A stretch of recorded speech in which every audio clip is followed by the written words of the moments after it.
और कहना चाहता हूं कि भाजपा को दूसरी बार सरकार बनाने का मौका मिला। ये कैसे मिला ये सब जानते हैं, मैं इसमें बहुत विस्तार से नहीं जाना चाहता। पिछले 5 साल की सरकार आप लोगों ने हिंदू और मुसलमान में खाई कैसे पैदा हो, लव जिहाद के नाम पर, गाय गोबर के नाम पर, मंदिर मस्जिद के आदि के नाम पर लोगों को गुमराह करके निकाल दी। माननीय श्रोता महोदय, इस बार भी आपने मौका छीना है तो जनता के लिए कुछ करके दिखाएं। पर कहां इस बार तो इतना घमंड है कि आदमी को आदमी नहीं समझा जा रहा, जिसे चाहे बुलडोजर से रौंद दिया जा रहा है। कानपुर की घटना आपके सामने है, ताजी ताजी किस तरह जिंदा जलाया गया। अतः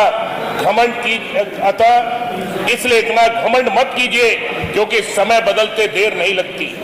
इसीलिए एक शायर ने कहा है कि इतना क्यों इतराते हो बुलंदियों पर पहुंचकर, इतना क्यों इतराते हो बुलंदियों पर पहुंचकर, तुम अकेले थोड़े ही हो, आज आपका वक्त है, कल हमारा भी होगा।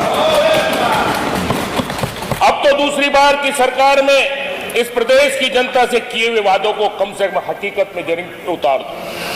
अब तो कम से कम झूठ के पुलिंदे से उबर कर जमीन पर कुछ करके दिखाने का हौसला रखो।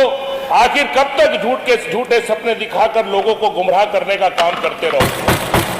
तो इस प्रदेश के लोगों को आपकी नीतियों से तंग आकर जनता त्राही त्राही कर रही है और चीख चीख कर कह रही है कि न मस्जिद को जानते हैं, न सिवालों को जानते हैं, न मस्जिद को जानते हैं, न सिवालों को जानते हैं। जो भूखे पेट होते हैं वो सिर्फ निवालों को जानते हैं।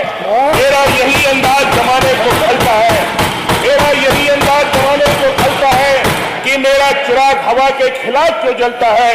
मैं अमन पसंद हूं, मेरे शहर में दंगा रहने दो, लाल हरे में मत बांटो, मेरी छत पर तिरंगा रहने दो।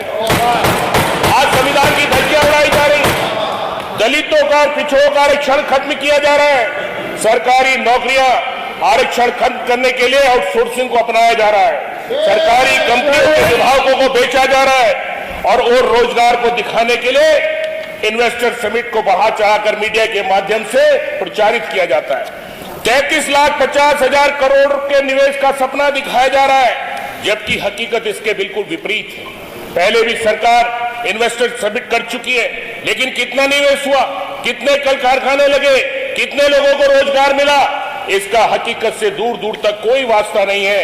माननीय प्रधानमंत्री जी की जन धन योजना को बहुत बड़ा चढ़ा करके 8.51 करोड़ खाते खुलवा कर अपनी पीठ ठोक रहे हैं कि हम नंबर 1 पर हैं। अरे नंबर देने वाला कौन है? भारतीय जनता पार्टी की सरकार वहां है, वही नंबर देती कि हम नंबर 1 पर हैं, हर चीज में नंबर 1 पर। अरे हकीकत में आइए, आज 15 लाख रुपए का सपना अपने जनता को दिखाया था, इसलिए जनधन के खाते खुलवाए गए थे। 15 लाख तो 15 लाख, 15 पैसे भी उनके खातों में नहीं आए।